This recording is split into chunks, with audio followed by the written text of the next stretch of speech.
Joining us now is the other senator from Oklahoma, a good man who we've been chatting quite a lot, Senator Markwayne Mullin from Oklahoma. Senator, thank you for taking the time here. Senator, you went viral this weekend for pushing back on the comments. Whoa, did you catch what went down with Tulsi's confirmation? It's got people talking, and not just in whispers. Charlie Kirk sat down with some senators, breaking it all down. What and why it all matters? Why is everyone so hyped? What does this mean for all of us? Let's find out. I'm going to play that piece of tape here. Actually, I'm going to first play the Tammy Duckworth tape and then have you respond to it here live. Let's play cut 10 to set the table, please. Senator Markwayne Mullin got into the spotlight big time after pushing back on Senator Tammy Duckworth's comments. Charlie Kirk hosted him, set up the scene, played the clips, and then let Senator Mullin respond. It's clear Mullin isn't one to back down, especially when it comes to standing his ground. His pushback? It's got a lot of people clapping and others raising their eyebrows. Now, you and Tulsi Gabbard are both veterans. You served with her in the House. What do you think of her? Well, I think she's compromised. I think by going to Syria and basically... What does this mean? First of all, let me tell you, it highlights the growing tension in the Senate, where even routine discussions feel like a fight. It's also a reminder of how polarized things are right now. One senator's valid critique is another's over-the-top attack. Russian-controlled media called her a Russian asset. So I do think that we have a real deep concern whether or not she's a compromised person. And frankly... Whoa, Tammy Duckworth didn't hold back. She's basically ringing alarm bells about Tulsi, and that's some heavy stuff. When you're raising accusations tied to national security, you know it's not just normal. The U.S. intelligence community has identified her as having troubling relationships with America's foes. And so my worry is that she couldn't pass a background check. And what does this mean? It puts Tulsi in a spotlight most politicians would run from. If true, it's a red flag, basically the size of Texas one. If not, it's a wild political grenade. Either way, it's raising controversies and questions about loyalty, judgment, and trustworthiness. And Mullin's reaction? Well, see for yourself. Said right after her, it's absurd to say that. I mean, Tulsi Gabbard's a lieutenant colonel in the United States Army. She commands the reserve unit in Oklahoma and Missouri. He's copying down on Tulsi's creds and painting those claims as over the top. It's a bold defense, no doubt, and he's not shy about backing her up. Makes you wonder, are these accusations politics as usual or something deeper? Is being extremely dangerous, and I mean that, extremely dangerous, and should redact those words for even saying that, because she knows better. She's a veteran herself. You see how he is pointing to the process and her experience, basically saying she should know better. Tulsi is not a member of the Senate, but shouldn't there be similar sort of respect for fellow veterans and people that are currently serving? I mean, I find this to be a repulsive comment by Senator Duckworth.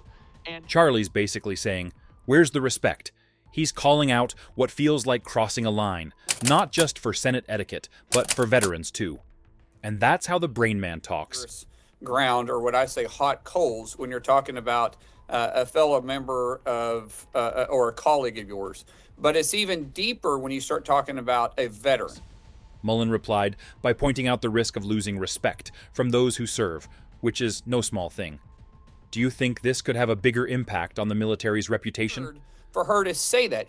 Tulsi is a lieutenant colonel in the United States Army, and you're saying she's a Russian asset? Mullin's making it clear how wild he thinks Tammy's claims are. By pointing out the Army's role, he's hinting at the bigger picture.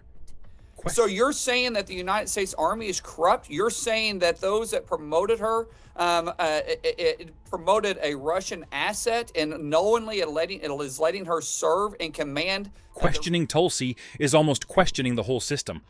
This isn't just about her, it's about trust in the military and its leadership. The New York Times just published a ridiculous piece a couple days ago saying that Tulsi Gabbard was a Putin propagandist and essentially a Russian asset. Charlie's cutting through the noise, calling out how flimsy these accusations look. He's pointing to a deeper issue. Are we labeling people just for having different views? We're getting to really dangerous territory where you can call someone a Putin propagandist. I thought the U.S. Senate would take advice and consent. You think this is about Tulsi? But no, It's also about fairness and keeping real debates from turning into a mess. What are the accusations against Tulsi Gabbard, and what is the truth, Senator, to the best of your knowledge? So let's see what Senator Markwayne has to say on this. It's the same thing they accuse President Trump of being, right? The Russian collusion. Senators making a big point. Accusations like this are part of a repetitive playbook used to discredit people with different views. But Tulsi went to Syria to, on her own. She was a member of Congress when she did that. She took a Codell. He's defending Tulsi by pointing out that the so-called compromise during her Syria trip was blown out of proportion, with no real evidence of wrongdoing. She got intercepted. It shouldn't have took place, but she did.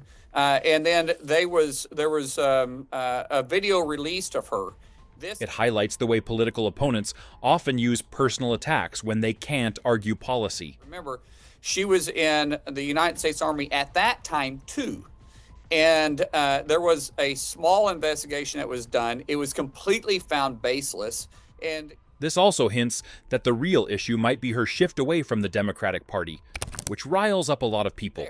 There is nothing that they can even talk about other than their hatred towards Tulsi, because she left the Democrat woke movement and said that this isn't the Democrat Party that she once was part of, and now she's part of. Well, he had a lot to say, and he said it.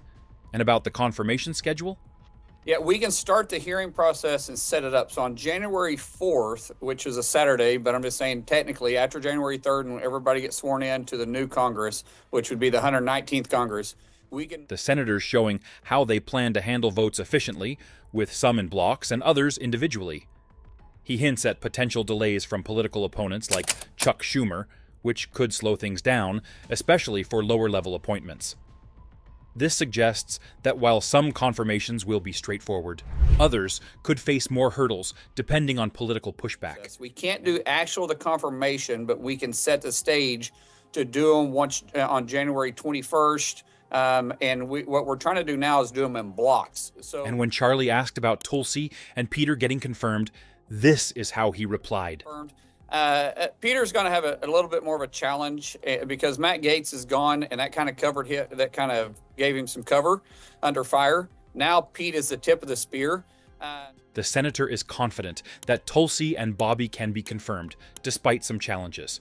He highlights Tulsi's strong communication skills and Bobby's ability to explain complex issues simply. This shows that while political divides remain, he believes their confirmation is highly likely, hinting at a tough but achievable path forward. And that's the rundown on Tulsi's confirmation. So, what do you think?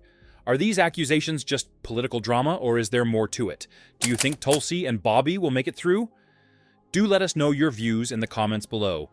If you like this video, hit the subscribe button. Thanks for watching.